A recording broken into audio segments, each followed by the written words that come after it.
Good day, Miami alumni and friends. We are glad to have you for a webinar, Miami Presents Credit Scoring in 2025. I will introduce our guest, Michael Turner, class of 1990, very shortly. But first, I want to remind you that live questions are able to be submitted, or comments if you want to share with us. We'll have those. We'll have a Q&A at the end with Michael about credit scoring. We also got a ton of great questions from you ahead of time, so we built some of those into the presentation, and I'll ask some of those at the end as well, but we're welcoming live ones as well. I want to let you know the audience today, another great crowd, alumni from the classes of 1962 all the way to 2024. So a nice crew there, along with staff, faculty, and friends of Miami. Glad to have you all here. And like I said, glad to be joined by Michael Turner. Michael Turner is a class of 1990 graduate from Miami University, like I mentioned. He is the CEO of Verify4. He's also the president of PERC, which he might talk a little bit more about, and is a serial social entrepreneur who was actually just back on campus this week, or last week. He'll tell you a little bit more about himself, and you can see all the different groups that Michael's been involved with, sharing his expertise throughout the years on the event listing. So without further ado, Michael, I will turn it over to you. Hey, thanks, JJ. And thanks to the Miami University Alumni Association for giving me the opportunity to talk to you all today about both credit reporting and credit scoring, and basically what are the functions of each, how it affects you and your day-to-day living, actions you can take to maintain and improve your credit score. And at the end, I'm going to offer some hacks given different situations. But before I do, JJ mentioned my background with PERC and Verify4. I'm really here more in the context of PERC. PERC is the Policy and Economic Research Council, a mouthful, hence PERC. It is a think tank that was formed in 2002 in New York City. It is the only think tank on earth that focuses on the relationship between data and information on the one hand and social and economic outcomes on the other. Our specialization over the years really has become financial data, and we've been involved in policy-making discussions and debates in 25 countries over the years. We've contributed to changing national law in more than 12 countries, including the United States. In fact, PERC is a partner organization to the Consumer Financial Protection Bureau, or CFPB. I've had the honor of testifying before Congress 4 times on financial issues, advising all 7 oversight executive agencies on financial services, and the White House Council of Economic Advisors and NEC. In addition to that, we do a lot of work globally. I'm actually a consultant to the World Bank. We are involved in APEC. My favorite title is Sherpa, for credit information sharing for the Asia Pacific Economic Cooperation. And I'm actually the APEC delegate to the International Committee on Credit Reporting, which is run by the International Finance Corporation and the International Monetary Fund. A lot of acronyms, I apologize, just the waters I swim in. So let's get started. In terms of the history, sorry, the next slide, JJ. Oh, yeah. Remember, you can move your own too, Michael. Oh, sorry. Thank you. No problem. So a lot of people think of credit reporting today, particularly more recently, as a digital service. It's all about financial data, your credit card transactions, your bank loans, etc. But originally, credit reporting was birthed by merchants. In fact, it has its origins in Europe, more specifically in London. And this came as a consequence of a massive explosion of population centers. Think London growing in the 1700s. Prior to just huge urban explosions, merchants knew their customers and they could extend credit. Credit is very old. Sumeria, there's records of credit transactions from Sumeria thousands of years back. But you knew your customers very well, so you had a confidence in their ability to repay. You would keep a ledger, and that was basically how credit worked. But this became impossible when you get larger centers, more lenders, more merchants, and the phenomena of conning people, of conning merchants, that you can borrow from Peter to pay Paul. Information wasn't being shared. So there grew a need to create a list of borrowers who defaulted on their loans. And this happened in London. Tellingly, it's a very interesting name for a group. It's not Equifax or Experian. It's the Society of Guardians for the Protection of Trade Against Swindlers and Sharpers. Sharper is a very particular kind of con man, but that's an awfully long name for a credit bureau. But this is what it was. And let's fast forward 75 years to the United States. It's the second industrial revolution now. The US is scaling up their economy. They've got an explosion in growth in urban centers, New York, Boston, Washington, etc. The same need exists. There are merchants proliferating, lenders proliferating, and con men proliferating. So in the pre-Civil War era, in New York City, the Mercantile Agency was established, and they basically, again, compiled lists of borrowers who were credit risks, who defaulted on loans, and this was shared among merchants so they would know who not to loan money to. It became a little more sophisticated in that same time period. A gentleman by the name of Robert Graham Dunn, bought the Mercantile Exchange or Mercantile Agency database or data list, and started a company called R.G. Dunn and Company. Concurrently, in Cincinnati, Ohio, a gentleman by the name of John Bradstreet built effectively the equivalent model, and about a decade later moved to New York City to take it to scale and capitalize on his particular approach. Fast forward to the early part of the 20th century, Dunn and Company and Bradstreet and Company merged into what today we know as Dunn and Bradstreet.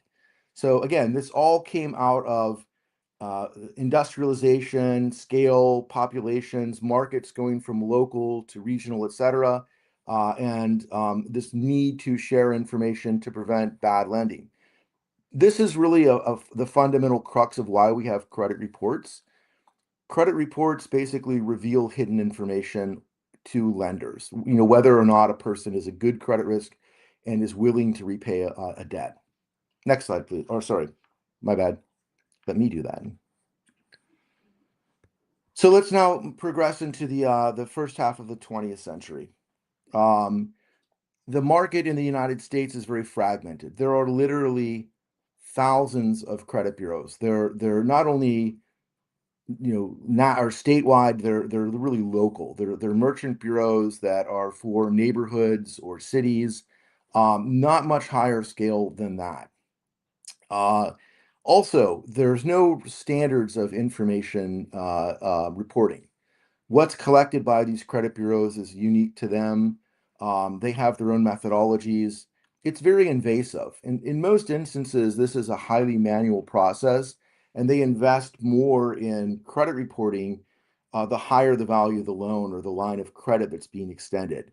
So very commonly in this period, you would have a credit bureau with effectively private investigators, for lack of a better term, who would sleuth. They would follow you around without your knowledge or consent and observe your behavior. Do you go out drinking late at night? Are you a philanderer? Do you go to church on Sunday? Do you gamble? And they would take notes, and this would all be compiled and put into your credit report. Interestingly, for example, Equifax, which operated in the southeastern part of the United States, had ties to the tobacco industry, so they never made any note or reference about smoking habits, for example. But this was, you could see how with this approach, concerns for privacy, concerns with the need for standardizing, concerns with the need for regulating would grow. There was no regulation of the industry at this point in time.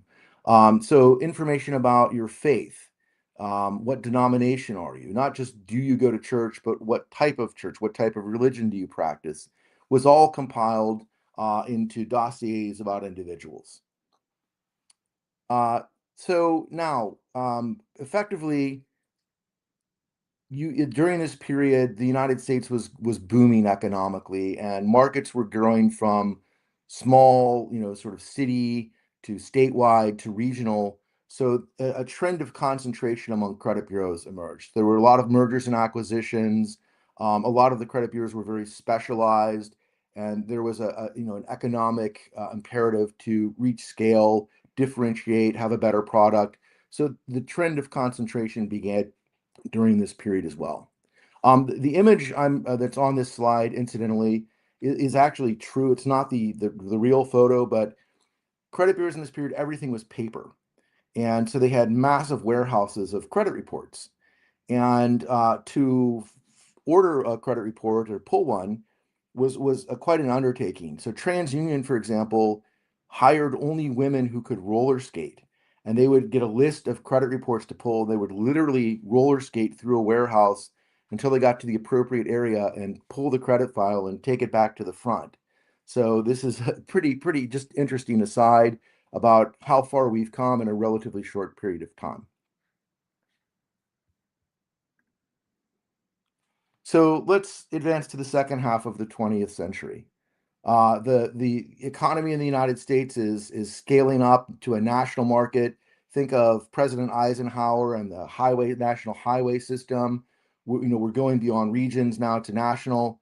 Technology is happening. Early computing technologies in the 60s, 70s. Credit reports now were shifting from handwritten notes and dossiers to computer punch cards. Still a need for paper, still large warehouses, but now we bring in computing and communications technologies. Concentration continues. There's a regional dominance. There are three bigger credit bureaus that emerge in three distinct regions. In the southern, southeastern United States, it was Equifax. In the Midwest, TransUnion. And then in the Pacific North and Northwest and West Coast, it was TRW. And so again, there's still hundreds and hundreds of credit bureaus, mostly specialty, mostly local or regional, but the pattern of concentration and regionalization is more pronounced. There are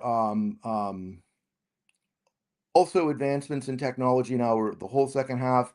We bring in all of the sort of communications and computing technology.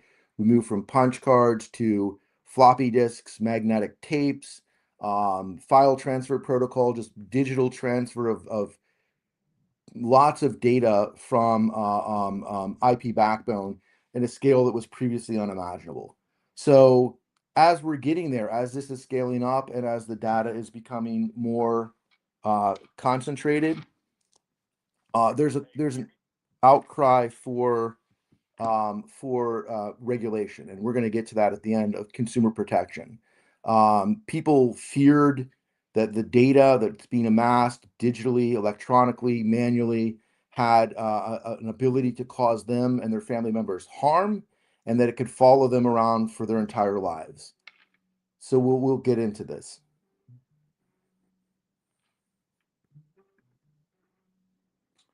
Okay, so what is the function of the credit report? A credit report is effectively a tool designed to influence individual decision making. It is simultaneously a carrot and a stick. So in early lending, merchants or banks in particular would make loans based on collateral. You would have to put some sort of asset up against a loan in order for a loan to be processed. A credit report basically makes your own reputation collateral. If you pay your debt obligations in a timely manner in full, you're rewarded. You'll receive better terms and conditions from lenders. Your credit limit will be higher. The annual percentage rate interest that you pay on credit or lines of credit will be lower. You have more credit available. There are benefits that positively incentivize you to be a good borrower effectively. The reverse of that is those who do not pay in a timely manner, that you're delinquent, 30, 60, 90 days delinquent, you don't meet your obligation at all, you default. Your reputation is then tarnished, and your ability to access credit will be greatly diminished, or in fact, possibly even prohibited. So there's both a compelling carrot and a stick that now is there for lenders and others who extend credit. This is effectively a tool to help lenders overcome information asymmetries that um, only a borrower truly knows whether he or she has the capacity to repay a debt and has the intention of making good on that obligation. So the credit report is the collection of that information that records your how well you meet your past payment obligations that can be used to project forward how likely you are to meet future credit obligations as well. What about a credit score? What is a function of a credit score? Well, a credit score in its simplest terms is basically a numeric representation of the credit report information. It is a scale. The most common one that people are familiar with is a FICO generic score range, which is from 300 to 850, 300 being the highest risk or the lowest score, 850 being the lowest risk or highest score. But it's basically rank ordering of a group of people and the relative risk given a particularly defined outcome, a bad. In the instance of the FICO generic model, a bad is defined as the probability of being 90 days or more late on a payment. So you're basically a FICO score is rank ordering borrowers in the United States against each other on the probability that they're likely to be 90 days late or later within the next 2 years. So, basically where you lie from 300 to 850 reflects your rank ordering using that particular algorithm, that collection of variables that are weighted that predict your probability of default or of being late, 90 days late is default. So, a couple of things here. There is not just one credit score. People commonly think that I have a credit score. There are many, many, many credit scores. FICO itself has probably 8 to 12 credit scores in production that are commercially available.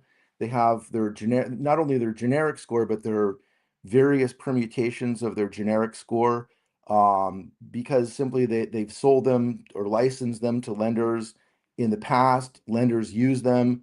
They're entrenched. They train their staff how to use them. FICO itself, their newer models can't unseat their older models. But FICO also offers specialty models for auto financing, bankruptcy, thin file.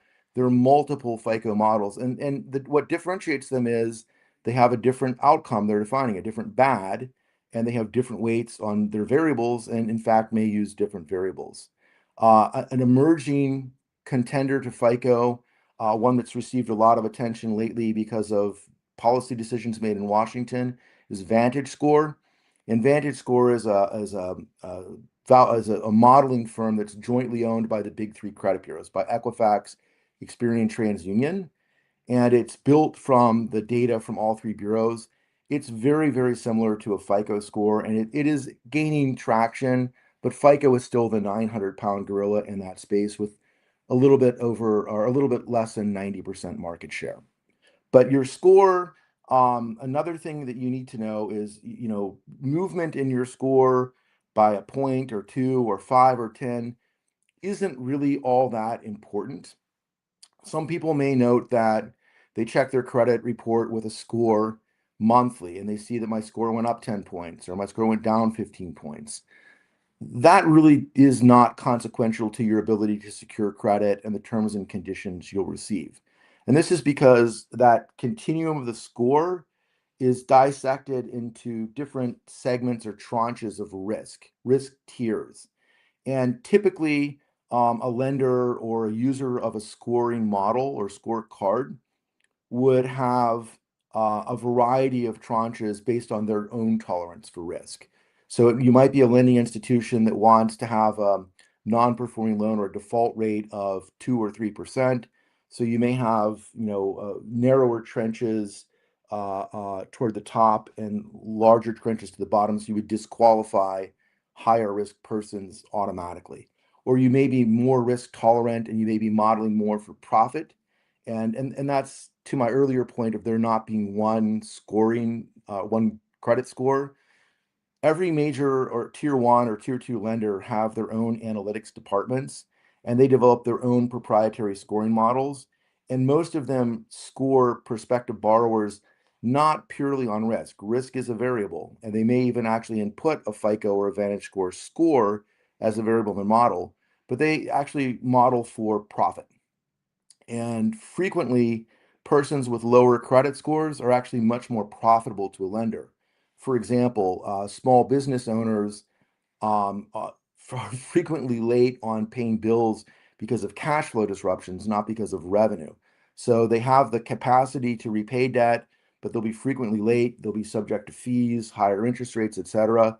They're very profitable borrowers for a lender, but they're riskier in terms of delinquency, but they will make good. So this is all part of a credit score. So I think the takeaway here is understand you don't have just one score, but what a score, what the FICO score, the generic FICO score that most people take to be their credit score, it just ranks you relative to others about the probability of default, but into tiers.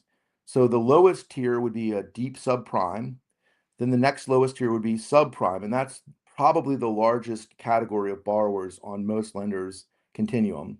Then you would have a non-prime, a near prime, a prime, and a super prime. And very few Americans are super prime, score of 800 above on a FICO. Most are in that prime, not or near prime category collectively. And those would be scores 720 to 800. 719 to 680 is sort of, or 660, you're into the non-prime. And then again, depending on the continuum and your tolerance for risk, the common cutoff is 620. It's understood that anything below 620 is subprime. For some lenders, they might inch that up to 640, but that's kind of where you are. So what matters is really what tranche you're in and how wide those tranches are to the lenders. They're usually, 50, could be as high as 100 points.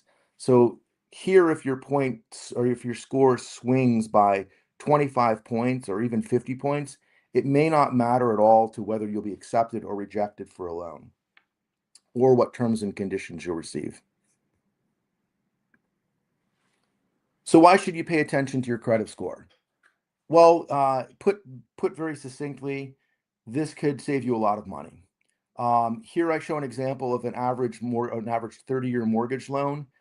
In the first 5 years, a difference between a 620 and a 700 is $17,000 in interest.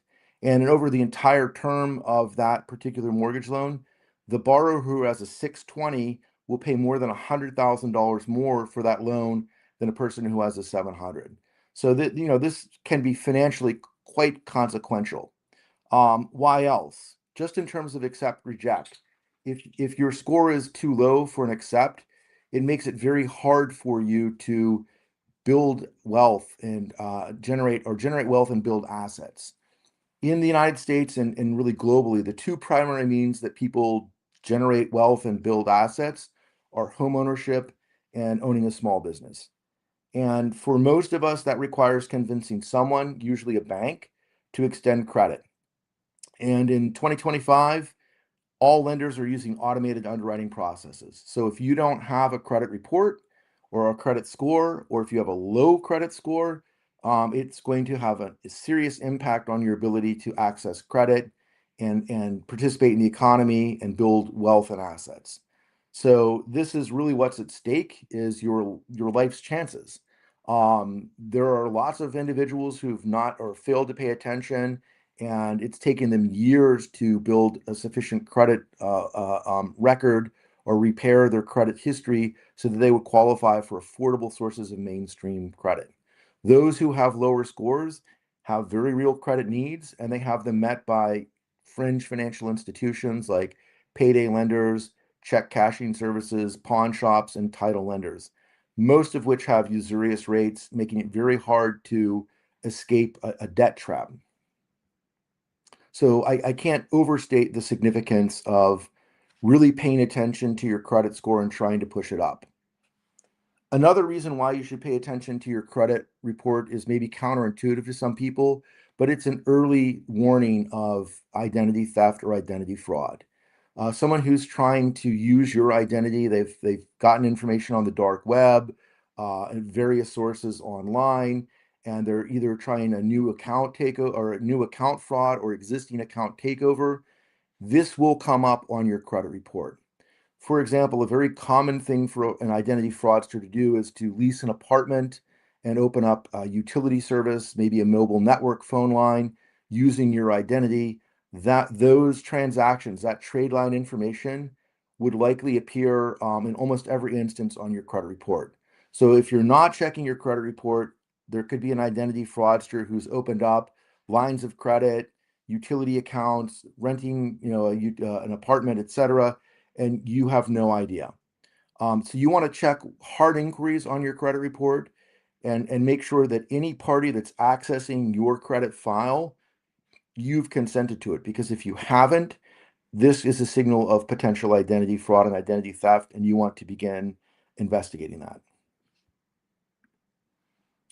So you're interested in improving your score, but what are the elements that are in my score? Well, it's actually not all that complicated. I know that FICO and Vantage and everybody else, it's a black box model. They don't like to share the exact weights. It's proprietary, but basically it's intuitive. The largest variable is basically debt repayment, how well you've paid your past credit obligations. So what is the frequency of delinquencies? Are you 30 days late? Are you 30 days late often? 60 days late, 90 days late, etc. Do you default? Do you have accounts in collection? The most serious derogatory would be, have you ever filed for bankruptcy? Depending on the type of bankruptcy, that information will be on your credit report from at least 7, but as long as 10 years. And it is the very first thing that lenders see. In fact, it puts you into a separate risk card, a bankruptcy card. So you automatically carry that burden with you for quite some time. So it's important. There are consequences to filing bankruptcy. I know it can be unavoidable in some cases, but that is the most weighted variable, how well you pay your past credit obligations. The second is debt or utilization. And this is basically given total available credit limits. So let's say you have 5 credit cards, each with a $20,000 credit limit. What is the ratio of your outstanding debt to your credit limit? So in revolving credit and credit cards, for example, if you're using above 10%, your credit score will be reduced, and it will be reduced by more the higher the ratio of outstanding debt to total credit limit you have. So in other words, if you've maxed out all of your credit cards, that weight, that 30%, will have the biggest impact on your credit score. Your utilization rate is high, so it will lower your credit score.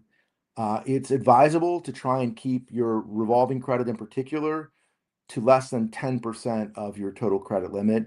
The lower, the better for you. The next is basically age of credit. When did you open your first credit account, and have you maintained it? Have you kept it open?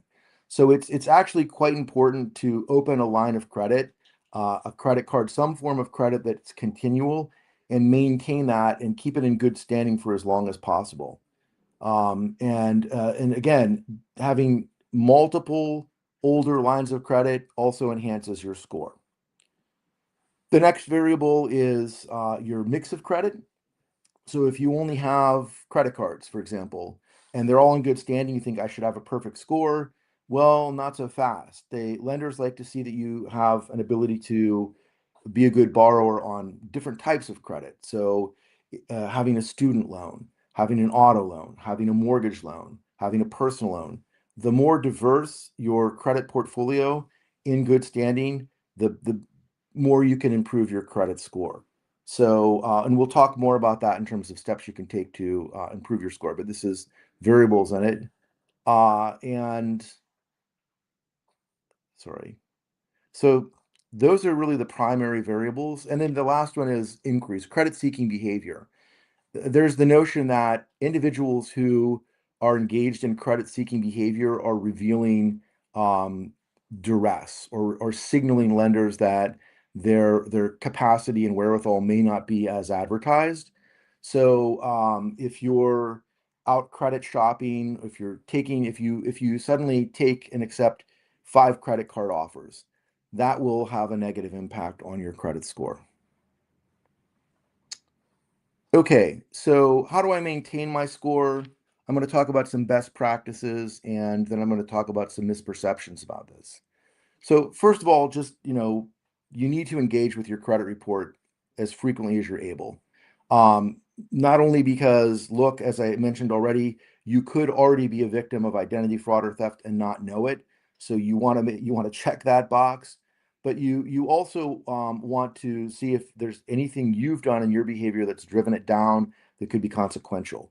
So read it, understand it, and if you do see anything on it that you don't understand or that you think is inaccurate, contact the credit bureau. You can contact Equifax, Experian, or TransUnion online, through telephone. They're available through multimedia, and dispute it. Anything you perceive to be inaccurate, you should dispute. The credit bureaus, you can actually dispute either directly with the source of that information. If it's a Citibank credit card, you can contact Citibank, or you can contact one or all of the credit bureaus and dispute it with them. They are obligated under federal law, under the Fair Credit Reporting Act, to investigate your dispute and to respond within 30 days. If they fail, then the default outcome must be the consumer's position, your position. So engage with your credit report. You're entitled to 1 free credit report per year from each of the big 3, but there's plenty of services now, Credit Karma, others, where you can have free access to your credit report and a score all the time, as many as you want. But you need to fulfill your obligation to engage it. I'd also recommend signing up for credit monitoring. The prices have come down quite a bit. The big 3 all offer them, others offer them as well. This helps you also, again, especially for identity theft and fraud, kind of track and be alert instantly of any activity that is unfamiliar to you, so you can be proactive in protecting yourself. Other basic things you can do: take a financial literacy class, or there's plenty of content online. I would recommend myfico.com. There's a lot of good information about credit reports and credit scores there, and steps you can take, but also common sense things like paying your bills on time if you're able, keeping your credit card balance below 10%, as I mentioned earlier, and then never, ever, ever close old lines of credit, because that's so important to your credit score. Even if you don't use the account that often, once in a while transact and pay it off on time, because that will help your credit score tremendously. Some common misperceptions about credit scores and how your behavior interacts. Shopping around for a mortgage loan does not harm your credit score. This is a big loan. Lenders think it's actually prudent if you window shop, if you go and apply to different banks, credit unions, etc. So consequently, in the scoring models, they're bundled up, and if all of your inquiries for a mortgage loan in 1 month count as a single inquiry. Similarly with auto financing, again, it's a large outlay. You're encouraged to competitively shop. Just don't take the first offer. It will not hurt your credit score. Soft inquiries. If someone's pre-screening for marketing, or if there's a non-credit inquiry for a different purpose, this does not harm your credit score. It's not shared with other lenders. Only you see it on your credit report. And then just to be aware that the negative information does not follow you for life. The negative information in almost every case except for bankruptcy ages off after 7 years, not longer. So some hacks that you can do to increase your credit score: if, for example, you're applying for a mortgage loan in the next couple of months and you want to get your score up to get better terms, the first thing you could do is pay down as much of your credit card debt as you humanly can. If you can pay it all off, pay off all of your credit card debt. That's also smart because it's higher interest, but it will have a big impact on your credit score within 1 cycle.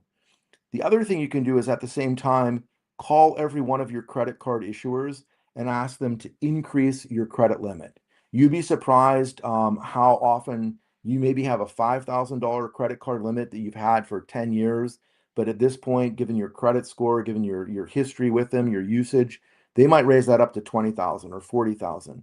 So if you do that to all of your cards, your utilization rate, especially if you paid it down, can go from 40 or 50% to below 10%, and you could increase your credit score by 100 points or more.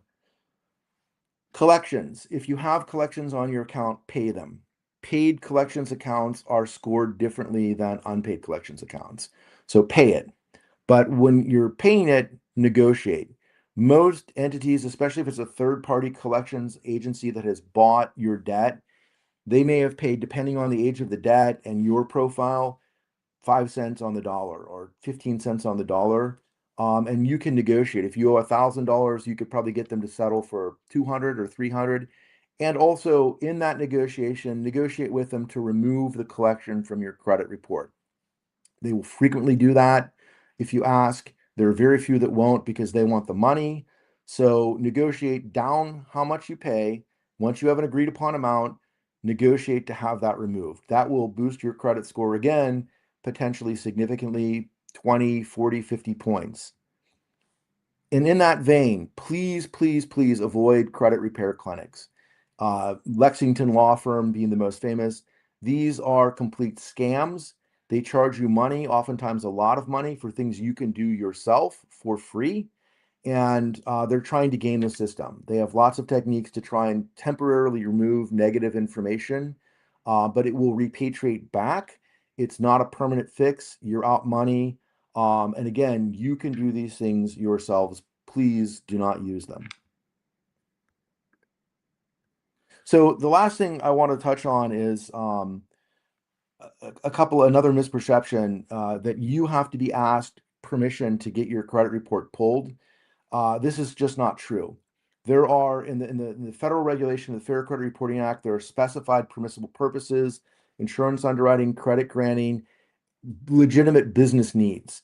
So if I'm an alarm, a home security system company that I'm trying to get you to buy a system, and I cold call you and describe it and say, would you like to set up an appointment to talk about an installation? I'm able to pull your credit report because I have an anticipation or expectation of business. And that will be a hard inquiry on your credit report. So when you look at your credit report and see the inquiries, understand that you don't have to give consent for permissible purpose entities to access your credit file. A lot of people don't understand that, but if it involves credit, putting in a home alarm system, there's an installation, and these systems can run thousands of dollars, which would end up in a form of credit. This happens all the time. So it's not true that you must provide your consent for your credit report to be pulled. There are lots of entities that can pull it without your knowledge or consent. Having said that, there are rights and protections. These are under the Fair Credit Reporting Act. They will notify you if there's an adverse action. If you're denied credit or you get lower terms or conditions, you'll get what's called an adverse action notification.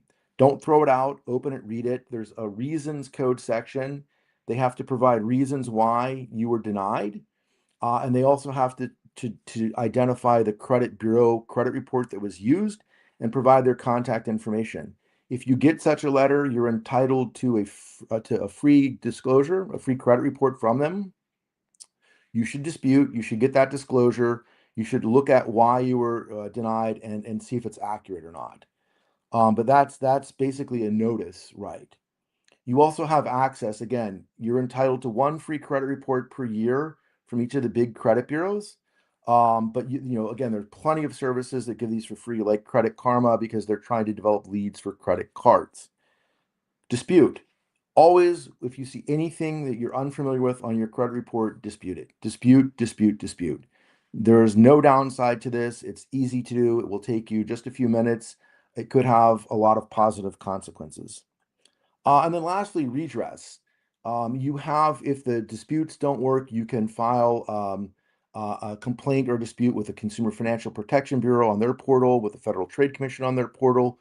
But you also have a private right of action. You can sue a credit bureau. If you've provided them documents proving that this is not my account, an identity theft report that you filed with the police, and you're not getting the outcome that you know is right, you do have a right to sue the data furnisher, the credit bureau, and leave it in the hands of a judge or jury to determine the outcome. This happens all the time. I will say credit bureau data is remarkably accurate, but there are mistakes made that can be very consequential. But that is a consumer right you're entitled to. So let me thank you for your attention. I want to leave time for questions and answers. I'm very grateful for the opportunity to share a little bit. Hopefully, you found this informative, hopefully been a little bit entertained, and hopefully there's some useful information that can help you in your day-to-day financial journey. Thank you so much. And JJ, questions? All right. Thank you, Michael. We really appreciate that. Great tips, great advice, a lot of stuff that I don't think people really know about the details necessarily. So we appreciate you sharing that. And we do have a lot of questions. So I'm going to get started on those. Those of you watching live have already sent in a good amount too, but keep them coming. We'll see what we can get to here in the next 10 or 15 minutes, and we'll go from there. All right. So question number 1 is, why am I seeing my score fluctuate so much more frequently these days versus the past when it would only change on a very limited basis? Great question. And again, I kind of touched on this before. What you might be seeing if you're like using Credit Karma is an educational score. It could be an educational Vantage score that has more variables. It's subject now to, it's more sensitive to changes in your own credit standing and behavior. So it could be the fact that there's inquiries that this particular educational score weights more heavily, so your score fluctuates more. And I, without knowing how far in the past you're going about your early score, but the first scores were in 89. There's more sensitivities. But again, what's important is not, it's not like the stick or the stock price, hour by hour, minute by minute. It's the tranche you're in. If there's a fluctuation of 50 or 100 points, I would be concerned about that. If there's a fluctuation of 10 or 20 or 25 points even, I wouldn't worry about that at all. You're within the same tranche. You're considered exactly the same risk by lenders. Okay. That was from Damien, by the way. Thank you, Damien. This one's from Barbara. What advice do you give to young college graduates in their first career job about being smart with their paychecks? Well, in terms of credit scores and credit reports, so you really want to build a credit history. And so here, if this is for young college graduates, you're probably caught in what I call the credit catch-22. That is to say, if you apply for a credit card, you're likely to be rejected because you don't have credit history. It's like when you apply for your first job and they reject you because they said, we'd love to hire you, but we need someone with more experience. Well, how do I get experience if no one hires me? It's the same thing. Like, in order to qualify for credit, you must have already had credit. Most of us break through that by becoming an authorized user on our parents' line of credit, on a credit card. And we build a credit history and then apply for our own card.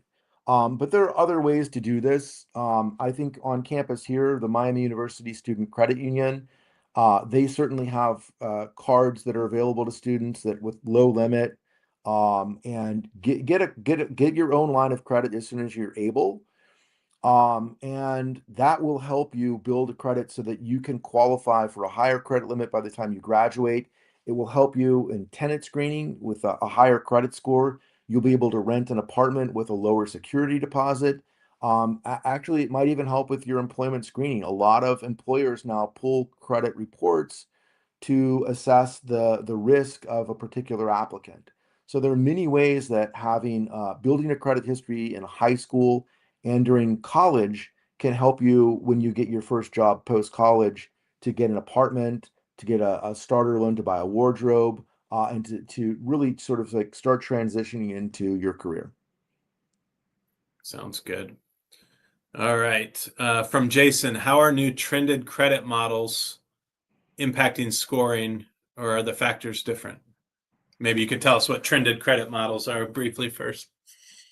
So trended credit models look at basically longitudinal data and look at consistency in terms of payment patterns, amounts borrowed, amounts paid, etc. And it's a little different hue than just looking at delinquencies, defaults, the variables that we talked about before, utilization, etc. They're interesting. I think they're a little bit more accurate than the non-trended models. They haven't gotten a lot of uptake in the market, not because they're not valuable or yield insights, but again because the more conventional scorecards have just become entrenched, right? Like my point earlier about FICO not being able to sell against themselves or dislodge their own models. Lenders are doing some of this in their proprietary models. If you're someone who's paying your bills on time, if you're someone who doesn't have a bankruptcy or serious defaults, it's not likely to impact you much on the margins. But it could, depending on amount of debt, amount of delinquencies, et cetera, over time.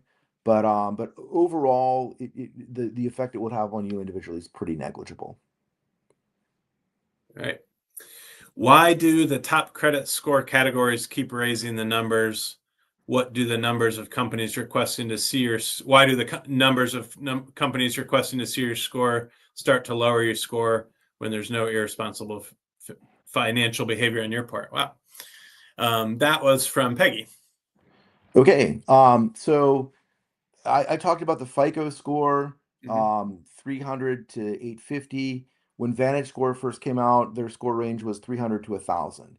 It's not, you can't compare Vantage to FICO. Their score range, Vantage has come to the FICO score range now because it's what most people know, but it's basically just all a relative rank ordering. And so 1,000, you'd have to kind of calibrate it to an 850, and the reason why VantageScore abandoned that was because it confuses people. It causes consumer confusion. Lenders didn't like it. But having that higher score doesn't mean anything on a different model. It's all within the context of the rank ordering in that one scorecard. One potential benefit, I'll just tell you from personal experience. I live in Canada, and TransUnion in Canada uses a 300 to 1,000 score range. And I was renting an apartment in Miami, and they needed my credit report, and I don't have one in the States. And I gave them my Canadian credit report, and they're like, "Wow, what a great score!" Because it Off was the on a score of charts. 1,000. It was actually not a great score, but so there are ways you can use that to your advantage. But it really, the scores, they've been normalized, and the performance over time, and they track very closely. So there's really no meaningful difference. They're just trying, it's a gimmick. They used to use report cards, 900 to 1,000 is an A, 800 to 899 a B, and so on and so forth. But it really performs the same thing. There's really no meaningful difference. Next question. Okay. Yeah, I guess you talk about these tranches, but they're kind of adjusting, and depending on what company they are, it's not like this, the tranche starts here and ends here with each company, right? Exactly. That's really for that's a risk preference for the individual lending institution.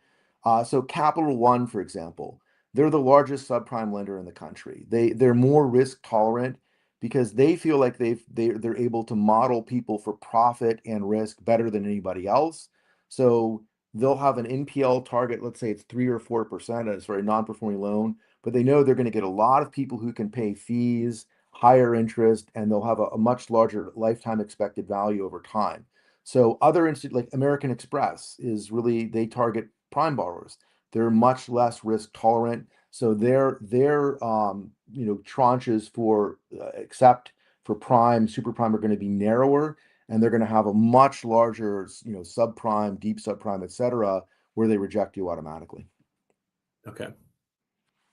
All right. I think we have some good kind of specific questions here. Sue wants to know a little bit more about what kinds of things are disputable, payment dates, and what would you prepare for a dispute? You can literally dispute any piece of information on a credit report. If that's not the social security number is not right, dispute it. If they've misspelled your middle name, dispute it.